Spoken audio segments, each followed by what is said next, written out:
There were a lot of other interesting video games that year, but it was too big of a year for movies and TV to not sort of dive into some of that. Eric, we're obviously going to talk about the Marvel had a great year in 2014, Yeah. but before we jump into that, the Lego movie was, I mean, I don't know if it was a surprise to you, it was certainly a surprise to me. It was a surprise. It kind of shouldn't be a surprise because what we learned with the Lego movie is always trust in Lord and Miller. I mean, these are the guys who did Jump. These guys keep taking projects that sound crappy when you hear about them, and you sound like, don't do that. Yeah. And then they're like, oh, actually, we're going to make a great movie. I'm trying not to say awesome, talking about this movie too much, Sure. but for double reasons, I guess.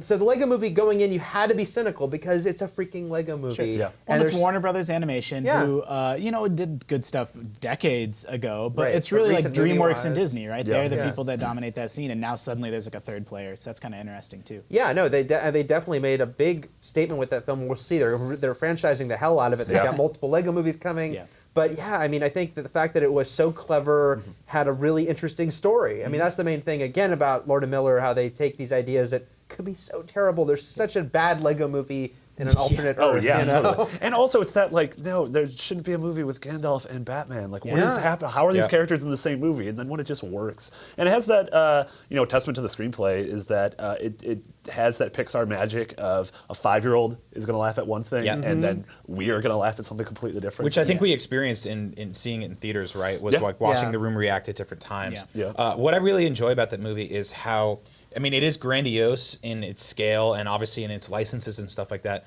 but it also does get down to the tiny, small elements that make Lego amazing, like the unicorn character, which is just clearly cobbled together. Clearly cobbled together from stuff at the bottom of the box, right? Yeah. But turns into one of the most iconic and memorable characters in the film, just sort of out of this childlike haphazard that it takes to create something like that. I like that combination of, kids are going to laugh at the silly jokes and stuff like that, but then adults, the traveling from world to world is an excuse to make the movie a giant nostalgia trip, like by looking at the old Wild West play sets and the old play sets that people our age probably played a little bit more with growing up. It's this really smart combination of nostalgia that works on kind of every level. I kind of want to spend a minute talking about the casting as well. I mean, Chris Pratt had such a great year in 2014. Yeah, I mean, this is when he went from, oh, you're the dude from Parks and Rec and the guy who killed Bin Laden in Zero Dark 30. Spoilers. To like, oh my God, wait, no, you are like AAA talent. This became king of the franchise, Chris Pratt, because again, he will have multiple sequels to this and Guardians and Jurassic, and this kind of really. He's playing Chewbacca in the new Star Wars movie. Wow, he's in Zero Dark and the 40. Millennium Falcon. he's amazing. Not true. But we did have like Elizabeth Banks was funny, Will Arnett was really funny, Liam Neeson, Morgan Freeman. Alison Brie has the aforementioned Unikitty. Yeah, it was great. Just a great cast in that film. And Will Ferrell.